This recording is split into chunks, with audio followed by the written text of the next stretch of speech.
year is 2014. Were you a young kid inspired by those Millennium Dance Complex videos? Were you a Japanese foreign exchange student looking to be literally better than everybody? Were you ever a dancer? This video isn't about like the TikTok Addison Rae goopy veggie dance guy. You do be hitting that shit though. I'm talking about the days when colors felt more vibrant, the McChicken was still $1, and a flannel jacket around your waist made you feel like Kanye West back in 2014.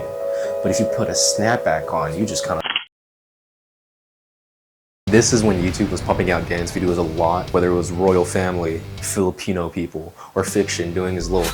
At the time, there was like a lot of content to just sit back and relax after school as you try to forget how Rebecca projected you at prom and now you can't do a certain choreography at lunchtime. I actually danced for a really long time. Look, I'm even in a dance video with the backpack kid. Bet y'all didn't know that shit. But I suck, I'm gonna keep it real with you. But I have opinions. Look, I made an iceberg list of dancers if you wanna take a look. There's basically two kinds of genres of YouTube dance back in the day that really shined. With the first one, I like to call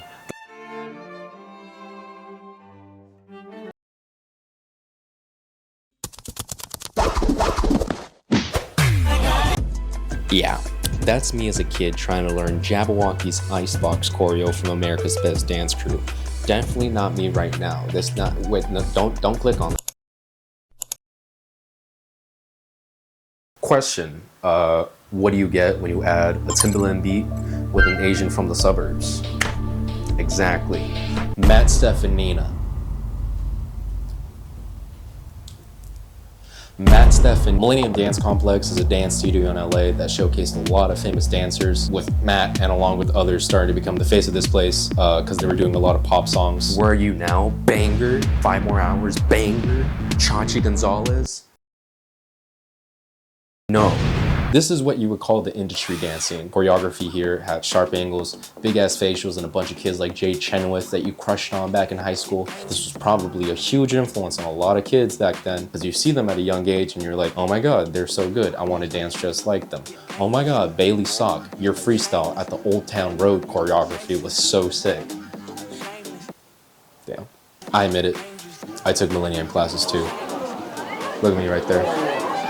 So while this Matt and Millennium dance scene was getting super popular, to a lot of other dancers, it was seen as extremely corny. I don't think someone who's really trying to get into dance would see Matt's choreo to Old Town Road and think, yeah, this one is definitely pushing the boundary. Well, it is pushing the boundary of my comfort.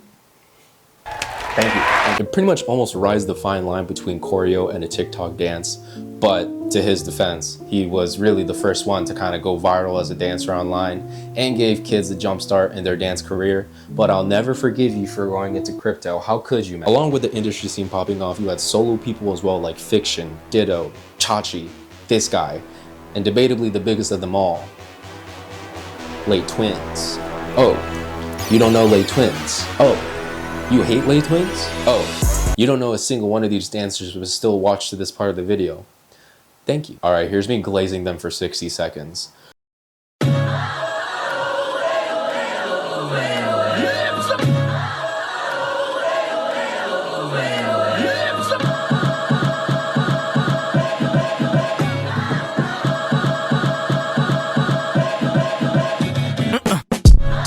Larry and Laurent are twins from France who self-taught themselves and started to gain notoriety after their 2010 World of Dance competition. Now back then, I used to watch their videos a lot, and to be honest, if you show me 2 seconds of a random dance clip from them, I could tell you what year and what kind of moves they were about to pull off based off their clothes.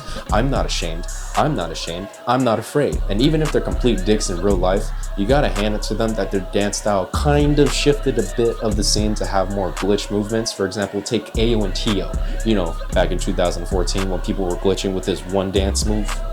They were pretty much copying Lay Twins. For one, they wore their pants backwards like Lay Twins, and number two, they actually met up with Lay Twins and was basically dancing the same exact way as Larry, and there's nothing wrong with that. I'm just saying it's fun knowing these little Easter eggs. Stop.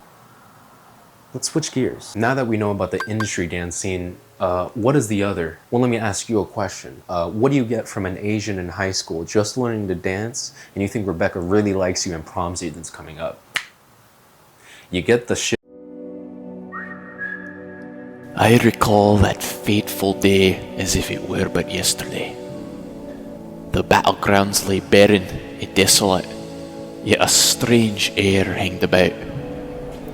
A curious circle taking form amongst the school lunch grounds. Saw something I wish I had not. 5 Filipino dudes with fine fedora hats, low taper fades, button-up shirts, suspenders and checkered Vans shoes. I found myself stricken, unable to grasp the folly of it all. I cannot bear to continue. The chivalry era. Let's talk about 3 main subjects here: Ian Eastwood, Kinjas, and Dietrich's. There's like a lot more, but we could focus on this trifecta right now. Ian Eastwood is a Chicago native who started popping off with his choreo on YouTube, especially with the Jamba Juice Jamboree. He's one of the OG YouTubers still active and was actually on ABDC with the team Most Wanted. He really had a chokehold with this dance, but also his style in general. If Matt Steffanina was Mr. Beast, Ian Eastwood was Jacob fucking Jones. His style wasn't really industry, it was more about like subtlety, storytelling, vibes, his neck, his long ass neck, his going. Once I knew about Ian, I felt like I was actually digging into the real pipeline of dancers. For example, I started learning about Megan Batoon, who was in the Jamba Juice video and made tons of other choreo like Talk Is Cheap, which by the way was ahead of her time because she wore an earth tone shirt, which basically is now the only color wheel for certain dance teams. All right, cleaning this up now, we go back to the trifecta. Kinjas. On the other hand, was on the big stage, so you could essentially call them industry too, but I put them here because their dancing wasn't really industry, but maybe created a subgenre within the dance industry scene. They have like subtle but quick hand gestures, illusionary routines. They also have kinjabang noodles. This is a JPEG because I can't afford this. And finally, Dietrich's. He did breakdancing and stuff. I don't know. Overall, these people gave another look into the dance industry that would only be known if you took dance classes in person. And while Millennium was the main vehicle for industry dancing, you also had a channel called Urban Dance Camp, which is some dance camp workshop thing in Europe that just stopped doing shit after 2020. But basically showcased a lot of other different dancers that weren't really televised. So you see people with a lot of different styles like Keone Amari. They're a couple that does crazy synchronization. Brian Puspos, Filipino person. Chris Martin, where his overall dance style in general inspired a lot of collegiate choreography at the time and still to this day. Mike Song from Kinjas with his Skrillex choreo using tutting. That shit is the epitome of being alone in your room as a kid trying to mimic dance moves, but in reality you just kind of look like this guy.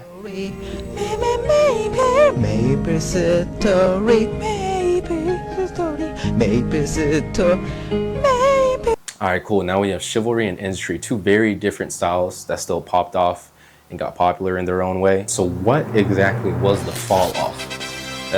That's the only way to get a lot of views as a dancer is by dancing the big pop songs. And how can you make money when your Lil Nas X choreo gets a copyright strike? What do? Get into crypto?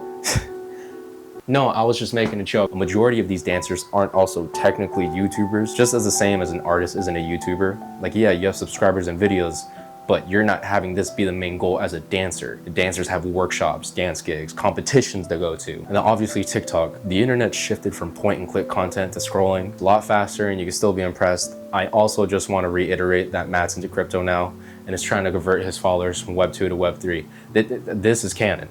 The tweet is still penned. Now that we're in the present day, this kind of just feels like what a high school reunion would be.